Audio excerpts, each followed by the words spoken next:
তৈরি করেছিলাম চিংড়ি ফুলের বাটি চচ্চড়ি। চট করে একবার দেখে নিন রেসিপিটা। চিংড়ি ফুলের বাটি চচ্চড়ি।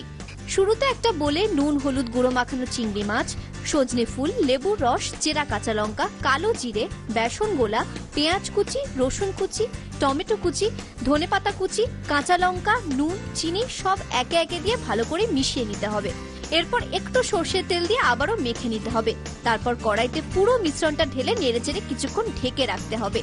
কিছুক্ষণ পর ঢাকা খুলে নামিয়ে ওপর থেকে ঘি ছড়িয়ে গরম ভাতের সাথে পরিবেশন করুন চিংড়ি ফুলের বাটি চচ্চড়ি। তাহলে এতক্ষণ ছিল সজনে ফুল, এবারে সজনে ডাঁটা, তাই তো? কি যেন বানাচ্ছ? সজনে ডাঁটার আচার। সজনে ডাঁটার আচার বানাতে কি কি লাগবে দেখে নিন। সজনে ডাঁটার আচার উপকরণ: সর্ষের তেল, গোটা শুকনো লঙ্কা, 5 ফোড়ন, কালো সর্ষে, নুন দিয়ে সেদ্ধ করা সজনে ডাঁটা, হলুদ গুঁড়ো, তেঁতুল, বিট নুন, গুড়, ভাজা মশলা। আচ্ছা,